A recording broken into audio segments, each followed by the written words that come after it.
So we're in the club. I'm seeing people do lines. Da, da, da. We're coming off a great win, and the women are so beautiful, right? Like, and they're just like, hey, we want the 6'10" tall guy. Who am I to say no? Yes. What an amazing life. I mean, because that's the thing now. You've been all over these places all over the world. What was your perspective on life?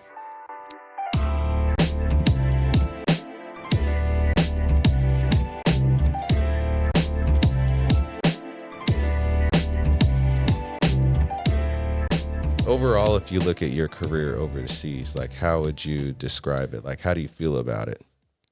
I feel that it was good. I think, if I'm being honest with myself, my distractions in the off season at home hindered me from having the kind of career that I really wanted. Right. So in the off season, I had a spouse that was very financially demanding of me, which, I understand. Yeah, man should be the provider, yada, yada, yada. But being a little bit more responsible with the money that I'm sending home during the season would help me. So, money's being wired home. But, if you're running through it like we're millionaires, it's not going to be much in the off season. So, but that was something that hindered me. I think that because that's another. I mean, you're making the money now. How did it feel to make all that money too, doing the thing? It felt really good. I didn't have a worry in the world. I'm like, okay, everything's paid for. All my bills, or if I didn't really have many bills, you know what I mean? I didn't even have a kid until my third pro season. You know what I mean? So I'm like, all this money they're giving me is just like in my bank account. Well, at least I thought for a while, but it was pretty good. Giving the teams my Swift code and stuff like that. I'm like, yo, this is serious. Like, they can't just put it in like a regular payroll check. They need to wire it. So, that was new for me, but it was just great just to have that stability. And I'm like, all of this coming from a sport that I was playing for free for years, and I would still do for free now, but they want to pay me for it. So that was just, it was amazing. You know what I mean? You still haven't talked about your best game. Your best game overseas. Where was it? And also list the places where you've played. I know you didn't just play in Spain. Where else have you played over the world? I've played Spain, Colombia, Morocco, and then I finished up 2015 was my last professional career game in Bolivia, South America. But I would say, like, man, I've had best games in every league or every country I've went to. But I would say, to be honest, like, the best game that I could remember would be Colombia. Stadium's always packed. That league was the best. That I played 2013. That was the year my daughter was actually born. And stadium had standing room only. And they loved Taverius Wilkins. Like, everybody played with so much passion. Like, it's like bragging rights. Every single game in the conference is like bragging rights. So, I think the best game that I had was probably, and it wasn't even like a crazy number. It was probably somewhere around like 17, 18 points. And I led the league in rebounding. So I think I probably had like maybe 17 and 15. And at that time, my relationship and issues that were happening at home, I didn't really give a care about. So after having a crazy game like that, I had great times in my hotel room. Yes, the good old hotels. Yes. Oh my God. Destroying a team, getting the W, getting the win, going out to the club afterwards.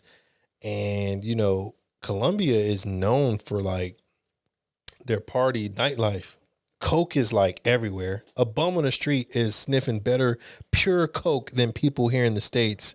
You know what I mean? Like they're getting pure. It's from there. And it's totally cool. It's just part of the culture. It's just, it's just normal. You know, nobody's, he's not getting arrested for it. Like, you know what I mean?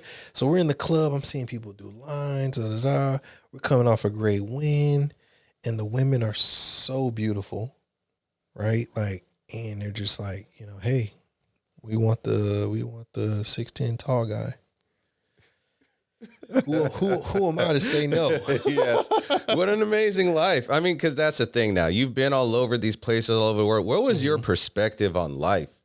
Coming from Chicago, and then now you go through high school, HBCU, different cultures within the States, and then now, bro, you don't live in the United States for a long time. You're like... I was always gone. You was gone. In other so countries. What was it like being in those worlds? Man, you know, I look at the world differently. Like I look at our country that we live in differently, right? Like their culture, and every country I went to, their culture was always just like more laid back. Nobody's really pressed about certain things. Like, you know, we're always worried about fashion and who can pull up to the club stunting in the best car and outfit.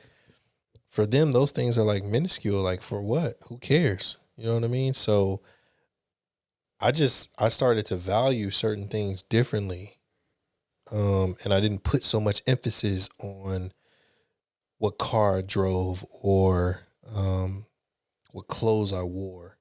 For me, it was more like, all right, as long as my bank account is healthy, as long as I have, you know, savings and things like that, that's more important to me than how I look, right? I mean, of course, I'm from Chicago. I still want to have some swag, but, you know, I'm not going to go out and go spend my last on a Dior shirt or Dior shoes or, you know what I mean? And that's what I adapted from just being in those different cultures.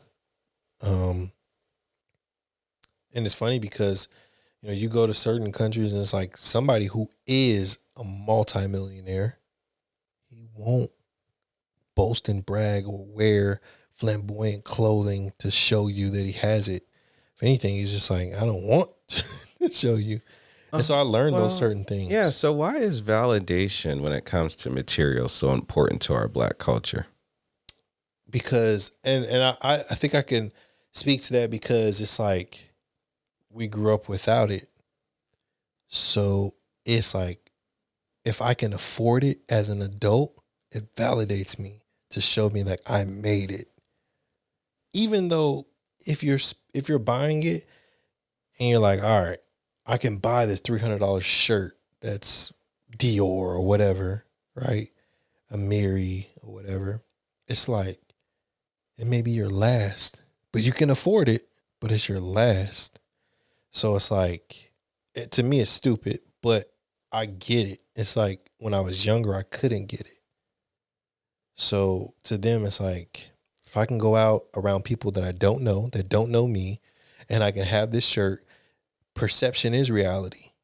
They're going to perceive me as being someone who's wealthy and who can afford it. Which is important with how you carry yourself, right? For me, no. Not anymore. Okay, cool. I've never really cared about what people perceive. Like, you know. No, not necessarily what they perceive, but like how you carry yourself when you walk out the door and like you're doing your thing. I mean, it's also, I'll say this, I guess this is where your tall privilege comes in. Obviously, you don't really have to care at all because regardless of who you are, just you stepping outside the door, people are going to be intrigued regardless. True, 100%. I'm like a 6'10" tall walking conversation piece. Right. It's always going to be, you know, questions, or I'm always going to pique someone's interest just being 6'10". Right. People want to know, hey, how tall are you? First question I get. Second, did you ever play ball? Yeah, of course I played. Oh, okay. Did you play pro? So I'll have a elevator conversation with someone who's a complete stranger. By the time we get to the ground floor, they know my entire life. Isn't that crazy how tall people make us feel that way? Like you just have to say something. Because we're like unicorns, man. It's like how often do you wake up and see someone 6'10", right? Like you have the privilege of like you played basketball, so you've met a lot of tall people, but like some people that have never been in that world before, they never see tall people. So when they see one, they're like, yo, I want to get to know this guy. I want to know his story. Know what he's about or what's going on and all that stuff. Yeah. Even us. Is it hard to buy clothes? Yes. Get that one too. Is it hard to buy clothes? Yes, it's very difficult. What size shoe do you wear?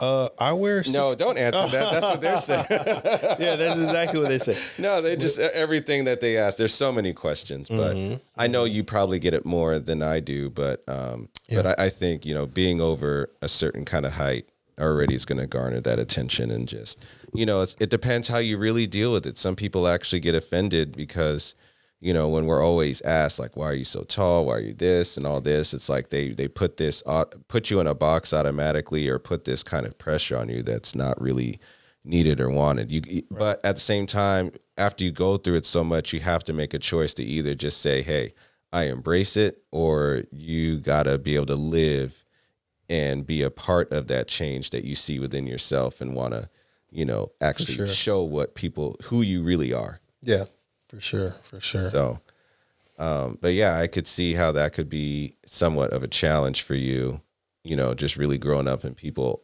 always putting you like he played basketball, no matter what it. Yeah, exactly. No matter what, but it's like I did, but still, I know. But I have other talents. Yes. Yeah.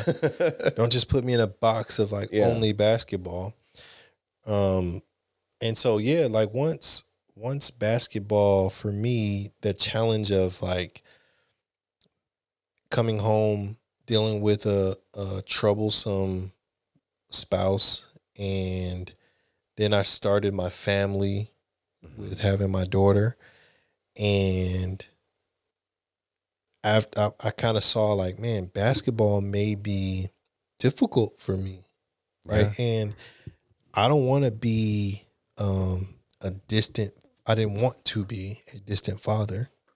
So I'm like, man, I can go play ball overseas and keep getting, paid to do what I love, but I would be away from my daughter. Right. And I grew up without having my father there, even though he, like I said in the beginning, he would send money, right, for back to school clothes, stuff like that. But as a child, the way you spell time is not Money, right? I prefer to have the time with my daughter.